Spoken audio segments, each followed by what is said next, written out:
சீமான் மீது அதிருப்தியான தமிழ் தேசியவாதிகள் எனும் தலைப்புல தான் இந்த காணொளியை நம்ம காண இருக்கோம்.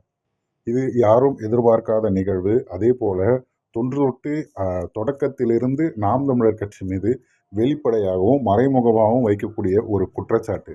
இது எவ்வளவுதான் கடந்து போனாலும், எவ்வளவுதான் இதை பற்றி பேச வந்தாலும், இந்த நிகழ்வு அப்படிங்கிறது தொடர்ச்சியாக நடந்துகிட்டே இருக்கு. இதற்கு என்று முற்றுப்புள்ளி அப்படிங்கிறதும் நமக்கு தெரியல. நிகழ்வு என்ன அப்படின்னு சொல்லி கேட்டிங்கன்னா, நாம் தமிழர் கட்சி இந்த ஓரின சேர்க்கை அல்லது அதை தவிர்த்து இருக்கக்கூடிய எல்ஜிபிடிக்யூ அப்படின்னு இன்னும் நிறைய இருக்கிறது. அந்த இனக்குழுக்களை எல்லாம் ஆதரிக்கிறதா இல்லது எதிர்க்கிறதா? தமிழ் தேசியம் என்னவாக பார்க்கிறது? ஆண் பெண் அப்படின்ற இருபாலரை கடந்து திருநங்கைகளுக்கு பிறகு எந்த ஒரு சமூகத்தையும் ஏற்கிறதா இல்லையா அப்படிங்கிற ஒரு மிகப்பெரிய குழப்பம் பூதாகாரமாக வெடிச்சது.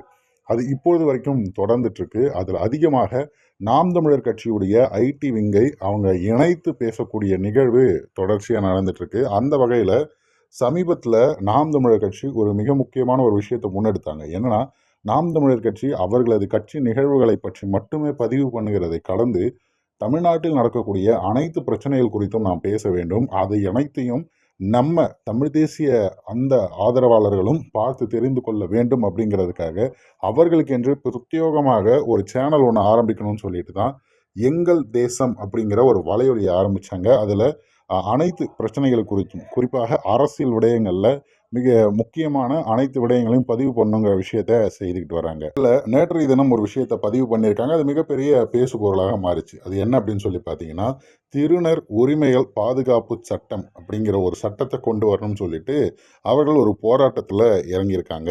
அந்த போராட்டத்தை பதிவு செய்து வெளியிட்டதன் விளைவாக நிறைய தமிழ் தேசியவாதிகள் மத்தியில் இது என்ன வேலை, இது திராவிடர்கள் செய்யக்கூடிய வேலை, தமிழர் மரபுன்னு ஒன்று இருக்குல்ல, இந்த மாதிரியான விஷயங்களை செய்யக்கூடாது, கண்மூடித்தனமான ஆதரவு உங்களுக்கு கிடையாது அப்படிங்கிற மாதிரிலாம் பேச ஆரம்பிச்சிட்டாங்க.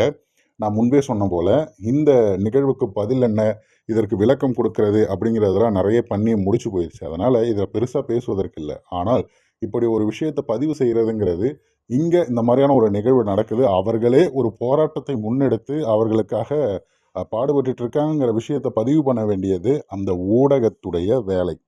தமிழ்நாட்டில் இருக்கக்கூடிய பலரும் நம்ம கருத்தியலுக்கு எதிராக இருக்கவங்களுடைய எந்த ஒரு விஷயத்தையும் பதிவு செய்யக்கூடாதா, இல்லை நம்மளை எதிர்க்கிறாங்க அப்படிங்கிறதால அவங்க கருத்து என்னன்னு கூட நம்ம கேட்காம போகணுமா அப்படிங்கிற ஒரு கேள்வி இங்கே எழுது. அதனால் இந்த விடயத்தில் எங்கள் தேசம் வலையொலி அனைத்து விஷயத்தையும் பதிவு பண்ணுங்கிறதுக்காக உருவாக்கப்பட்டது. அப்போ தமிழகத்தில் இருக்கக்கூடிய அனைத்து பிரச்சனைகளும் போராட்டங்களும் ஒரே ஒரு மகனுக்கு ஒரு ப்ராப்ளம் அப்படின்னாலும் அதையும் சேர்த்து பதிவு பண்ண வேண்டியது அவர்களது கடமை. அந்த வகையில் இது மிகப்பெரிய ஒரு பிரச்சனையாக எனது பார்வைக்கு எட்டவில்லை. ஆனால் இந்த மாதிரியான ஒரு விஷயங்களை ஒரு தவறு இருக்குது அப்படிங்கிறது தொடர்ச்சியாக நடந்துக்கிட்டே இருக்குது. அதற்கு உங்கள் பதில் என்ன அப்படிங்கிறத பின்னோட்டத்தில் பதிவிட்டுடுங்க.